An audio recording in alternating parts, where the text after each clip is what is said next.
Assalamualaikum. Waalaikumsalam warahmatullahi wabarakatuh. Jadi ini Pak Haji, ini ada yang komentar, hanya orang stres yang percaya, sudah tidak bisa pakai logika, Ya. ujung-ujungnya kecewa. Ini gimana Pak Haji? Baik, Kok bisa begini. begitu nih? Hanya orang stres yang percaya. Orang stres itu, kenapa dia stres? Karena dia jauh dari Allah, Betul, jauh betul. dari Tuhan. Putus asa. Dalam Islam gak diajarkan putus asa. Jangan kamu berputus asa, wala ta'ayasu min rahmatillah, dari karunia Allah, dari kasih sayang Allah.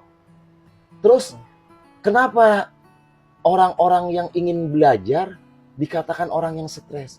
Orang yang nggak belajar, yang nggak tahu ilmunya, dia nggak akan bisa tahu.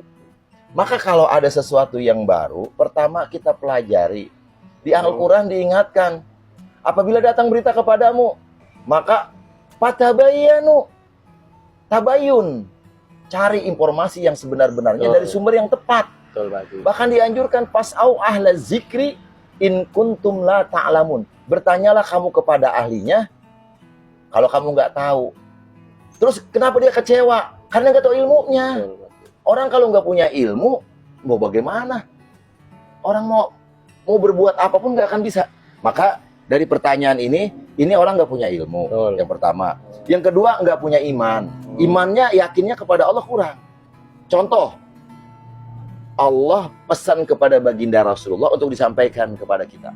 Dalam Al-Quran nih. A'udzubillahi minasyaitonirrajim. Wa idza sa'alaka ibadi anni fa inni qarib. Apabila hambaku bertanya kepadamu ya Muhammad tentang aku, maksudnya begitu. Terjemahannya kurang lebih. Katakan aku dekat, kata Allah.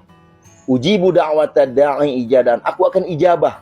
Aku akan perkenankan permohonan hamba kalau dia minta, kalau dia berdoa. Jadi nggak ada istilah di dunia ini sulit kalau kita tahu ilmunya. Terkait dengan pertanyaan itu, sebaik apapun kita jelaskan, dia nggak akan mengerti, nggak akan paham. Dan orang yang hatinya udah kotor karena jauh dari Allah, selalu berpikir negatif. Padahal dalam Islam dianjurkan kita, disunnahkan kita untuk sangka baik. Betul, Pak Haji. Sangka baik. Husnuzon, jangan suuzon. Nah, sekarang di PTBS ini, siapa yang dirugikan? Siapa yang kecewa? Yang kecewa orang yang nggak mau usaha. Betul. Saya member PTBS, saya nggak kecewa. Saya hanya mencari orang-orang yang sefrekuensi, yang punya ilmu, yang mau maju. Yang nggak mau ya udah. Orang yang banyak punya alasan, ini orang yang gagal. Tapi orang yang sukses nggak ada alasan. Karena Allah kita itu sekecil apapun yang kita buat, فَمَنْ يَعْمَلْ مِثْقَالَ ذَرَّةٍ شَرًّا يَرَهُ وَمَنْ يَعْمَلْ مِثْقَالَ ذَرَّةٍ خَيْرًا يَرَهُ.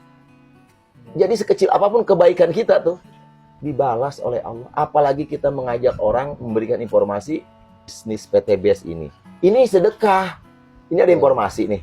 Ya mau silakan nggak ya udah. Betul, Pak Haji. Begitu juga Allah ngingetin kepada Nabi, Fadzakir, kasih peringatan. Fa inna dzikra tanfa'ul mu'minin. Sesungguhnya peringatan berguna bagi orang-orang yang beriman. Yang yakin, nggak yakin mah nggak bakal berguna bagi dia. Jadi mohon maaf, saya bukan mau jual agama. Justru kita apapun kehidupan kita, saya polisi. Saya berkiblat kepada Al-Quran dan Sunnah. Sehingga kagak ada yang sulit. Wallah nggak ada yang sulit. Kalau ada yang kesulitan, saya garansi. Siap-siap aja. Kalau ada yang merasa rugi, saya garansi.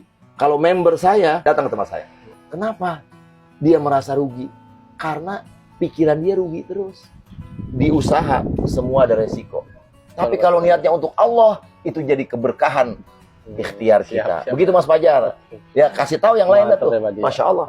Ya, terima kasih Pak Haji atas pencerahannya nih. Jadi buat teman-teman semua nih yang kalau misalkan di video-videonya ada orang-orang yang negatif, Ya, abaikan saja ya. abaikan saja. Anggap aja orang itu nggak paham dan Bang belum Sarino. punya ilmunya ya. Sini Pak. Saya Rokok persilakan. lagi. Assalamualaikum warahmatullahi Assalamualaikum warahmatullahi wabarakatuh.